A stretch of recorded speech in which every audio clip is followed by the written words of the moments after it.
Bonjour tout le monde, je vous propose un petit tutoriel pour s'organiser pendant la fermeture du collège. Quand vous vous connectez sur École Directe, vous avez donc un menu et vous allez chercher l'espace de travail avec ce symbole-là et marqué espace de travail. Quand vous accédez à votre espace de travail, vous allez trouver la liste des espaces de travail sur lesquels vous êtes inscrit. Moi, j'ai créé un espace de travail de sciences physiques pour chacune de mes classes. On va prendre l'exemple de la classe de 3e A, mais c'est valable pour toutes les autres classes. Donc, dans ce cas, vous cliquez sur l'espace de travail concernant la matière. Et là, vous tombez sur une page d'accueil. À gauche, vous avez en fait une présentation générale. Donc, vous voyez, j'ai écrit Bienvenue sur l'espace de travail collaboratif. Si tout se passe bien, vous trouverez des consignes ici pour le travail à effectuer durant cette période de fermeture du collège. Je mettrai en fait des informations plus précises à cet endroit-là. À droite, vous avez des informations ponctuelles sur des petits post-it. Des petits post-it qui comptent sur un fond coloré. Et donc ici, j'indiquais simplement que je fais un essai avec l'espace de travail. Vous trouverez des informations ponctuelles à cet endroit. Alors, vous n'aurez pas à utiliser l'agenda. Vous voyez en haut, il y a un menu, accueil, agenda, discussion. Ici, l'agenda, on ne s'en servira pas, en tout cas pas pour le moment. Les deux seuls menus qui vous intéresseront seront la discussion. Donc, si vous cliquez sur discussion, vous voyez que pour la classe de 3e A, j'ai ouvert deux discussions. Discussion sur le fonctionnement des cours en ligne. Donc, si vous cliquez dessus, vous voyez en fait une discussion qui est démarrée. Donc moi j'ai par exemple ici écrit que si vous avez des questions concernant le fonctionnement des cours, la manière de nous organiser ou toute autre question qui n'est pas directement en lien avec un cours ou chapitre, c'est ici que vous pouvez poser vos questions et partager vos remarques. Donc ici, imaginons que je suis un élève, je n'ai pas bien compris comment accéder au cours.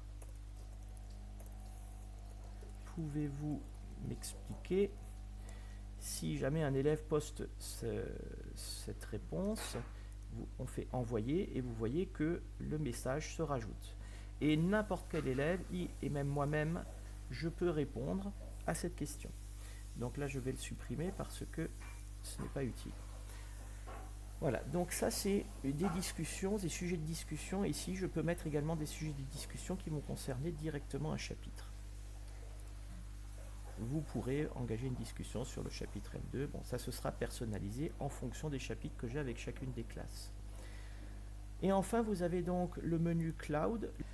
Lorsque vous êtes sur le Cloud, cela vous permet d'accéder en fait à un certain nombre de documents que je mets à votre disposition pour les cours en ligne. C'est également à cet endroit que vous pourrez déposer votre travail. Donc, dans le cloud, vous avez par exemple pour les 3e A, le chapitre M2, notion de force. Si on clique dessus, vous avez le détail des ressources pédagogiques. Donnons un exemple. Si vous cliquez sur le petit 1, introduction à la notion d'action et d'interaction, vous avez un petit texte à lire. Cette vidéo vous permettra d'appréhender la notion d'action et d'interaction et vous pourrez ensuite ouvrir le lien dans un nouvel onglet. Donc si on clique dessus, vous voyez qu'il y a une nouvelle page qui s'ouvre et ici avec une vidéo que je propose aux élèves de 3e pour appréhender cette notion. Donc il suffira de suivre les différentes ressources dans l'ordre et de réaliser les activités qui sont associées à chacune de ces ressources. Si je vous demande de remettre un travail, vous aurez à ajouter un fichier. Donc vous pourrez réaliser votre travail sur LibreOffice ou sur Word et l'enregistrer au format PDF et ensuite vous ajoutez un fichier et je pense que on va donner un exemple ici mais vous aurez plus de consignes dès demain ou après-demain.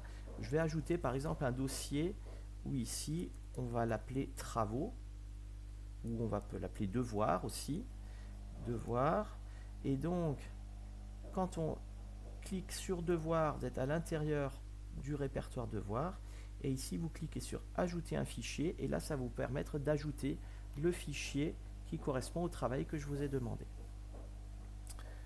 Voilà, et bien écoutez, je vous souhaite bon courage, à bientôt.